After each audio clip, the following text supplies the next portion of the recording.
আপনারে খুঁজা খুঁজা মরতেছি, আর আপনি এইখানে এসে দাঁড়ায় রইছেন। বাইরে এসে দাঁড়ায় থাকবো না, করবোটা কি? ঘরের মধ্যে তোমার মাইয়া আর মাইয়া জামাই সারাক্ষণ শুয়ে থাকে, যেদিকে যাই সেদিকে এই দুইটার চেহারা দেখি। এই কতদিন আর এখানে থাকবে? আর দেখলেই তো আমার মাথায় রক্ত উঠা যায়, এই জন্য বাইরে চলে আইছি।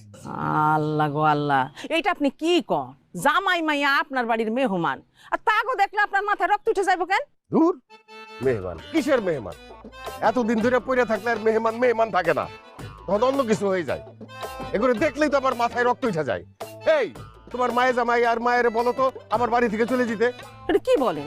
আমি কেমনে বলি মেয়ে আর মেয়ে জামাইরে বাড়ি থেকে চলে যাইতে? আপনি গিয়া বলেন। আমি বলবো না, যেইভাবে আমার মেজাজ খারাপ হইতেছে দেখবে একদিন ঘাট ধাক্কা দিয়ে বাইর করে দিস। দূর, এমন কথা কইেন না তো, জামাই মেয়ে আশেপাশে থেকে শুনে ফেলবে। যান বাজারে গিয়া মাছ আর মাংস কিনে আনে। কেন মাছ মাংস কিনে আনুম কেন?